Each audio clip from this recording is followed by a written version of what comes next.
Welcome back to my channel. আসসালামু আলাইকুম everyone, সবাই কেমন আছেন? আবারও লং ভিডিও নিয়ে চলে এলাম আপনাদের মাঝে। আজকে ফুলকপি দিয়ে বাটা মাছের ঝোল কিভাবে রান্না করব আমি সেটাই শেয়ার করব। আসলে ফুলকপিটা আমি কিভাবে কষিয়ে রান্না করলাম আসলে সেটাই শেয়ার করব। আশা করি পুরো ভিডিওটা জুড়ে থাকবেন, ভালো লাগবে। ফুলকপির এই রেসিপিটা সুন্দর একটা কালার করে নেওয়ার জন্য কিভাবে আমি এই রান্নাটা করে নিলাম, কথা না বাড়িয়ে শুরু করা যাক।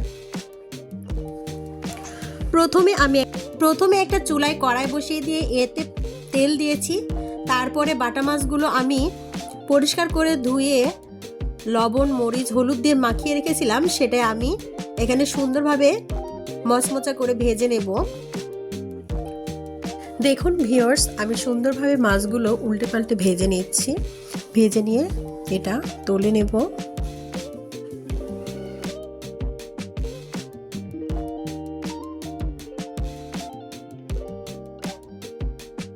এরপরে আমি ফুলকপিগুলো কেটে রেখেছিলাম এবং আধা ঘন্টার মতো আমি ভিজিয়ে রেখেছি যাতে ভিতরে পোকা থাকলে সেটা বের হয়ে যায়।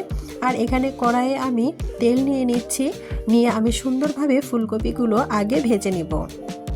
এভাবে যদি ভেজে নেই তাহলে কিন্তু ফুলকপির একটা যে গন্ধ লাগে সেটা কিন্তু থাকে না, অনেক স্বাদ লাগে খেতে। আপনারা কে কীভাবে রান্না করেন আমি জানি না, তবে আমি এভাবেই রান্না করি আর যেভাবে রান্না করলাম সেটাই শেয়ার করলাম। যদি ভিডিওটি ভালো লেগে থাকে অবশ্যই লাইক কমেন্ট শেয়ার করে পাশেই থাকবেন।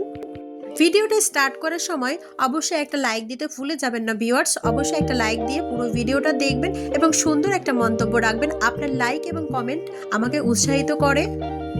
ফুলকপিটা এখানে ভেজে নেওয়ার সময় সামান্যতম হলুদ দিয়ে দিলাম যেন কালারটা সুন্দর আসে। তেলের উপরে সুন্দরভাবে এই ফুলকপিটা ভেজে নিতে হবে। ভেজে নিয়ে ফিরে আসছি ভিউয়ার্স।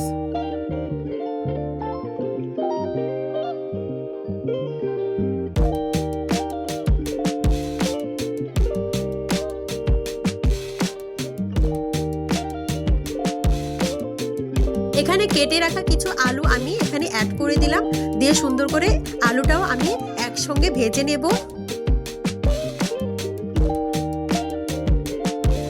ফুলকপিটা এভাবে তেলের উপরে সুন্দরভাবে একদম নাড়াচাড়া করে যদি ভেজে নিয়ে তো রান্না করা হয় রেসিপিটা খুবই ভালো লাগে। আর এদিকে আমি চুলায় মাছটা ভাজতে দিয়েছিলাম, সেটা আমি এখন উঠিয়ে নেব। নিয়ে সুন্দরভাবে এটা আমি ওখানে অ্যাড করে দেব, সেজন্য এটা উঠিয়ে নিচ্ছি। অফ ক্যামেরায় আমি এখানে পানি রেগুলার মশলা দিয়ে একটু জাল করে নিয়েছি, নিয়ে সুন্দরভাবে কষিয়ে নেব। এর জন্য ঢাকনা দিয়ে ঢেকে পানিটা একদম শুকিয়ে নেব। আর এখানে আমি পানি গরম দিয়েছি যে এখানে তরকারিতে অ্যাড করে দেব। আর সামান্যতম পেঁয়াজ দিয়ে আমি এখানে বেরেস্তার মতো করে নেব, নিয়ে আমি কষানো ফুলকপিতে ঢেলে দেব। দিয়ে সুন্দরভাবে কষিয়ে এটা রান্না করলে কিন্তু খেতে খুবই মজাদার লাগে। আপনারাও একবার ট্রাই করবেন, দেখেন খুবই ভালো লাগবে। আপনারা কিভাবে রান্না করেন জানি না, তবে এভাবে ট্রাই করলে আমার মনে হয় খুবই ভালো লাগে। এই যে আমার পানিটা শুকিয়ে নেওয়া হয়ে গেছে, এখানে আমি পেঁয়াজের ফোড়নটা দিয়ে দেব। দিয়ে সুন্দরভাবে আবারও নাড়াচাড়া করে নেব। এটা সুন্দরভাবে কষিয়ে নাড়াচাড়া করে নিচ্ছি। দেখুন পেঁয়াজটা আমি এখানে ঢেলে দিলাম, দিয়ে আবারও সুন্দরভাবে কষিয়ে নেব। নিয়ে এখানে গরম পানি অ্যাড করে দেব।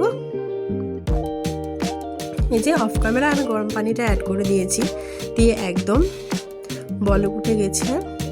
এটা ঢাকনা দিয়ে ঢেকে আমি জাল করে নেব। আর এখানে মাছটা দিয়ে দিব, দিয়ে সুন্দরভাবে ঢাকনা দিয়ে ঢেকে আমি সুন্দরভাবে তরকারিটা রান্না করে নেব। ভিডিওটি কেমন লাগলো অবশ্যই কমেন্ট বক্সে জানাতে ভুলবেন না। সবাই সুন্দর সুন্দর কমেন্ট করবেন আমার রেসিপিটি কেমন লাগলো আপনাদের কাছে।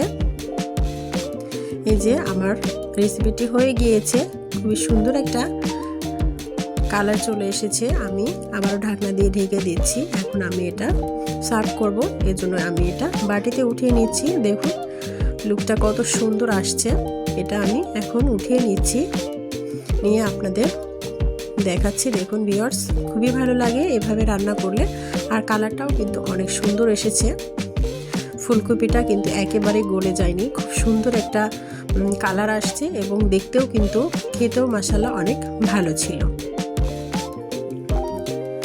আমার ভিডিওটি কেমন লাগলো অবশ্যই জানাবেন এবং সবাই ভালো থাকবেন, সুস্থ থাকবেন। সবার সুস্বাস্থ্য কামনা করে এখানে বিদায় নিচ্ছি।